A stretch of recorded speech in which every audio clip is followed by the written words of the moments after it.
If you got your October newsletter, you saw that our message for this Sunday was going to be River Musings. Because I was going to be, during October, traveling along with our friends Jim and Betsy, who didn't get to go either.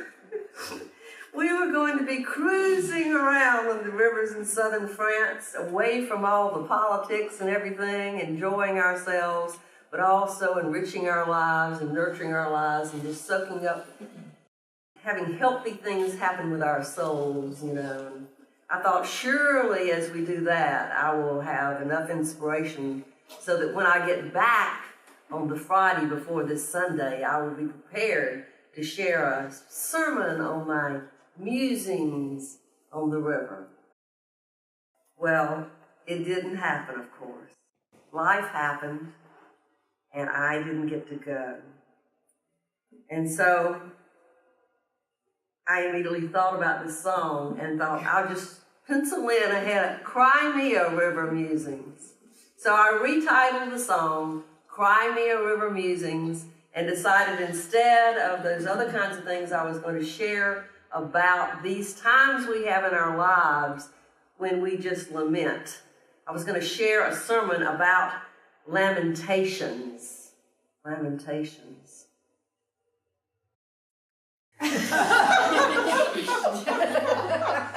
Because that's what I have been doing. I have been and continue even through today to be lamenting. Here are some of my laments that took place beginning back then when I realized I could not go. It's like, oh no, my husband has been injured badly. Oh no. I was down in Brunswick. They're airlifting to Savannah, you know. Woe is me, we are stuck in the emergency room because the hospital in Savannah is full, sleeping in a little folding chair. Gosh. Heaven help me, Greg is worse than I thought. Where is my phone? I need to cancel my vacation. Oh my God, Hades hit hard and now Matthew is headed for us. I'm so sad. Many of my folks are in great need because of the storm and I can't be there for them. The election! That's so scary. And then I'm sick. And they're late.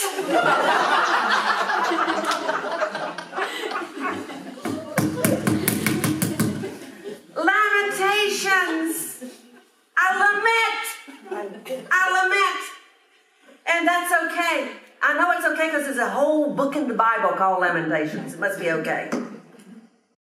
Now, in this book in the Bible, the whole thing, don't read it. Unless you want to get in a really bad mood. The whole thing is just this lamenting, you know. And Jeremiah, they think, is the person that probably wrote it. It's as Jerusalem was falling and the temple was being taken down, one thing after another, and he's just lamenting. So here's one picture of what this might have looked like, and here's Jeremiah saying, I am the man who has seen the affliction by the rod of the Lord's wrath. He has driven me away and made me walk in darkness rather than light. Indeed, he has turned his hand against me again and again all day long. He has made my skin and flesh grow old and has broken my bones. He has besieged me and surrounded me with bitterness and hardship. He's lamenting and he's crying out. And don't we all feel the need to do that sometimes? Let us join our voices and just lament a little bit together. Even if you haven't had anything bad going on with you, you can lament for me. We're going to lament together and we're going to sing, Sometimes I Feel Like a Motherless Child. Give us a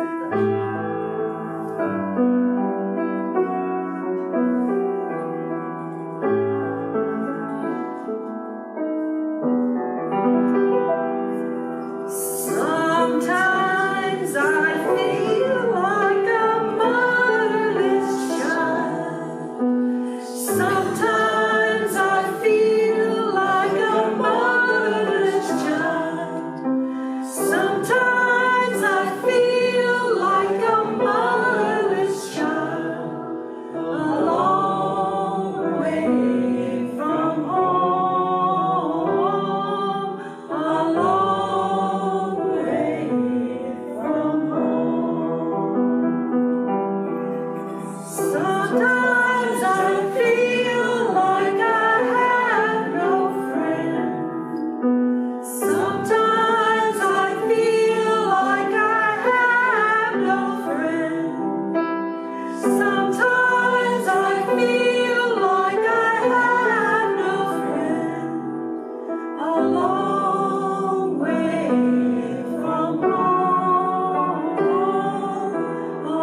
Yes, I am like Jeremiah, and that I too need to lament.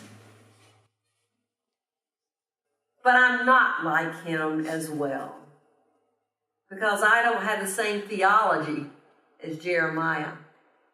My theology is different. We still have the need to lament, but we come from differing worldviews. In all cases and times like these, though, people do question their own theologies. And the word for this is theodicy. And we're trying to figure out, especially for people who have a strong belief in an omnipotent, perfect God who loves everyone, how in the world can this be?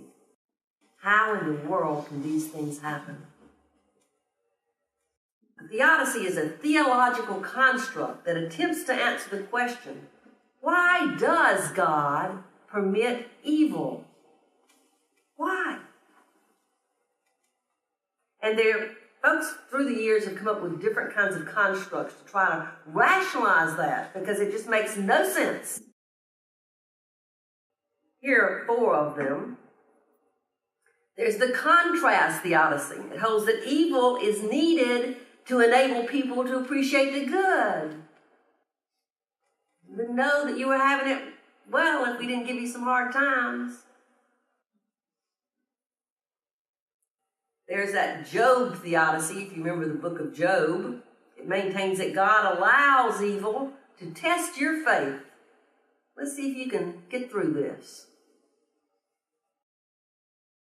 The warning theodicy rationalizes evil as God's warning to people to mend your ways. That's what we hear many of the TV evangelists sharing anytime something difficult happens, like a hurricane. Well, they are sure to share that it's what we're doing, and they'll name particular things as the reason for these things happening. It's God's warning to people to mend their ways. Then there's the finite God theodicy.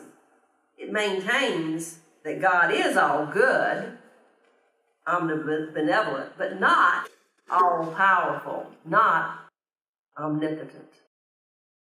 And that is exactly what this guy did back in the 80s when he wrote this book, When Bad Things Happen to Good People. You remember this book? Rabbi Harold Kushner wrote it. It was a huge bestseller.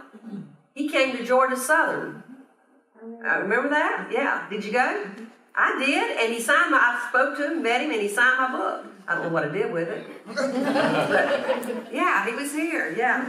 So he wrote this book, When Bad Things Happen to Good People. He says, I believe in God, but I do not believe the same things about him that I did years ago when I was growing up or when I was a theological student.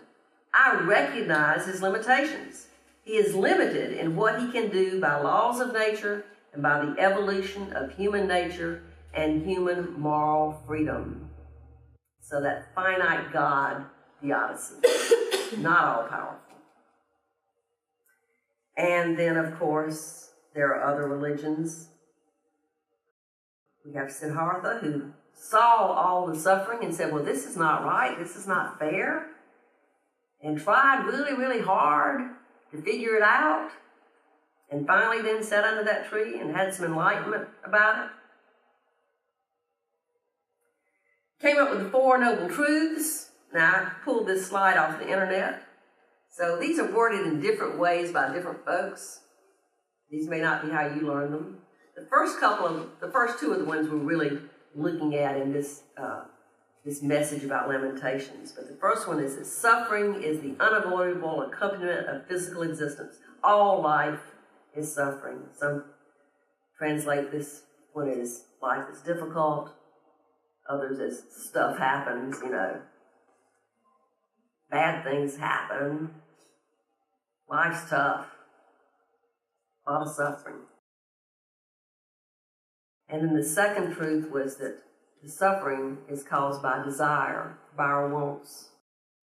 We get attached to certain things. We want certain things. We want our marriage to be really, really good and not have any problems at all, We want to not have any difficulties in life, any pain. We want to have good things economically. Sometimes it's real stuff we want. We may want a new car. But more often, for many of us, it's other kinds of things that we want. And we get attached. We have these desires, we have these expectations, and sometimes we set them really high, and then we can't make them, and then we get really, really frustrated and really suffer with it. So the Buddha goes on with the third and fourth noble truths, telling us how we can follow spiritual practices and have better lives. But Eastern religions as well lift up this idea of suffering.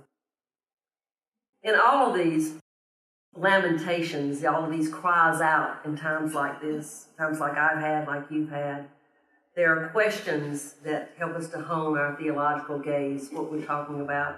We ask these questions as we cry out. 4 big ones that Reverend Erica Hewitt talks about and mentions is, who is to blame? Who is to blame? Why or why me? Am I alone? And what does all this mean?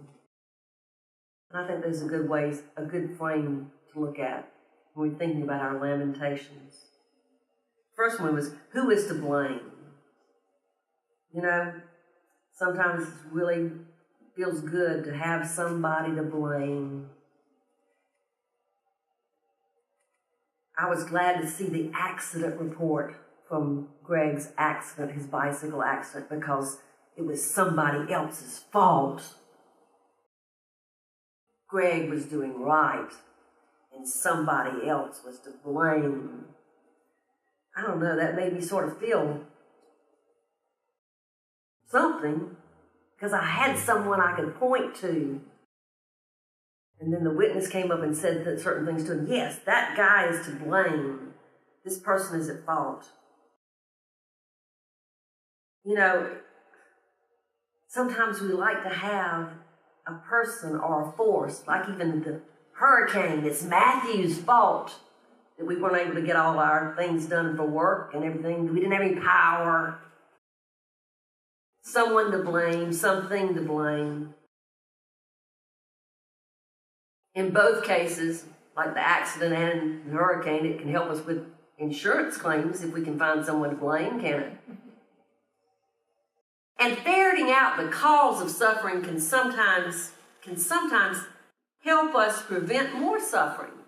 If we can find out what happened, so it's not that this is a bad thing. Sometimes we can look and see what maybe are the causes, and we can prevent other suffering. But dwelling on blame, dwelling on it, just staying there can be bad. And Siddhartha found that out, just dwelling on it. Henry Ford had a quote that I liked. He said, "Don't find fault, find a remedy." It's not always that easy, but, technocrat like that, let's find a way to fix it. I guess I like that because I kind of like to fix things. It's not always that easy, but in some ways I can appreciate that. Don't dwell on the fault. Let's go forward, move forward. Yet we still cry those things out. Who did this? Why did this happen? I want to blame somebody. Then the second part, the second big question. Why or why me? Why is all this happening to me? Why did this happen at all? Now, other religions provide some neat answers. Adam sinned, This is what happened.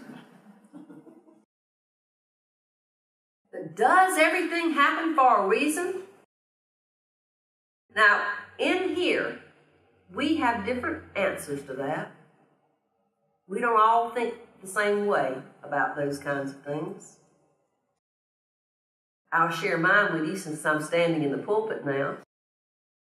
Mine is no. No. Some things really are random. If it's good, we can claim a miracle, but bad things happen too. And no one is exempt. No one. Another question? What does it mean? These things it has to have some meaning. We've got to learn something from it. Meaning making is the process of how persons construe, understand, or make sense of life's events, relationships, and the self. And we try to do that. We try to make sense of it, of what occurred. For instance, one meaning meaning making that I got out of Greg's accident was he was wearing a helmet. And the EMS person, my brother said, told him when they were putting him on the helicopter that had he not been wearing the helmet, he would be dead. So the helmet saved his life. So some meaning I got from that is wear your helmets when you get on your bicycle, please. That's some meaning of it. That's something that does make a difference. Whatever life gives me, that's what I'm going to learn next. You're going to be thrown things, but just this, what is the teaching of this? Not that it happened for a reason, but it happened and you can learn something from it. This guy is one of my favorite authors. He didn't always live his life perfectly, but he wrote some good books and some good sermons. One of those complex things that we have to deal with, you know? Forest Church. He's no longer with us. But he had a mantra that he shared, that especially after he got cancer and he knew he was dying, and he wrote some books that were very meaningful for me about love and death and other kinds of things. But one of the things he lifted up was this saying that he said, you know, want what you have, do what you can, be who you are. That's one of the things he learned through his difficulties and his struggles with love and death, is that you have to want what you have. You want to have some joy and happiness. Want what you have. We have some good stuff. Want what you have. Do what you can. And be who you are. And then that fourth question, am I alone? Am I alone? The most traumatic thing is not suffering. It's suffering alone, or at least feeling like you're alone.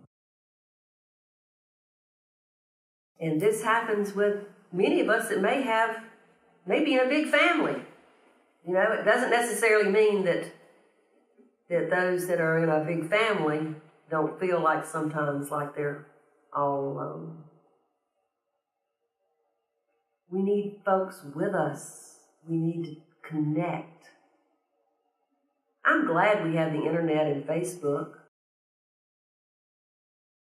Twitter, those kinds of things, because I do reach out and connect with many, many people when I see that they feel like they're suffering alone late at night.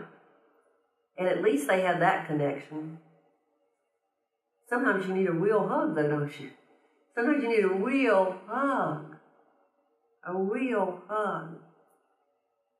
Another thing that's helped me sometimes, as I've suffered alone, or felt that I was alone, is my reading. C.S. Lewis says, we read to know we are not alone. Books have saved me many times. That I could read about something and feel like, yes, there's someone else in the world that thinks that way, that feels that way. I'm not alone. I am not alone. And that's one of the very important things about this congregation. We need to be here for one another. And I don't know how I can stress this enough. I talked about showing up when I had that last sermon with you all.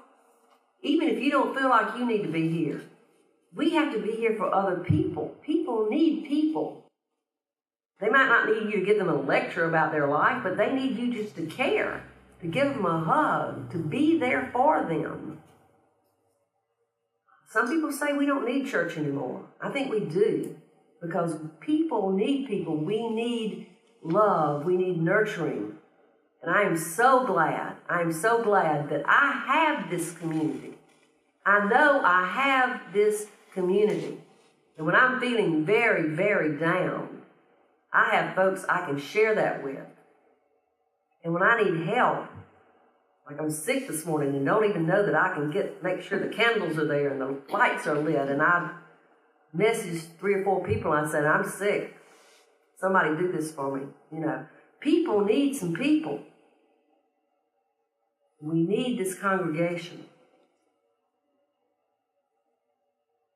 Now, Jeremiah did not stay down the whole time. Here's a verse in that same chapter that I read from before. He said, "This I recall to my mind, therefore I have hope. It is of the Lord's mercies that we are not consumed, because his compassions fail not. They are new every morning. Great is thy faithfulness." Jeremiah had hope in his own faith. My faith is not the same as Jeremiah's, but I keep hope too. I know how important hope is. I think someone once said, keep hope alive. While Greg has been recovering, we've had the chance to watch some old movies together. One that we watched was the Shawshank Redemption movie. Very good, yeah. And in that movie, of course, the Morgan Freeman's character, Red, is in there for a very long time. Also, Tim Robbins' character, Andy. And Andy's the one, though, that is keeping the hope, you know, playing the records and doing things for folks, even if it gets in trouble, because he's thinking about the outside and keeping hope alive that he will one day maybe get to go to that place in Mexico by the Pacific and have his hotel. And so he's keeping that hope there. Red is saying, no, you just have to adjust, no. But Andy says, well, you know, if I ever do leave and you ever are out, go to that special place and I'll have left a message for you.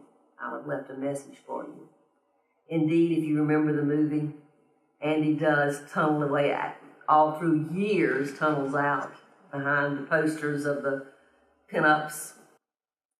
And then Red does get out on parole and goes to that special place, and here's that clip.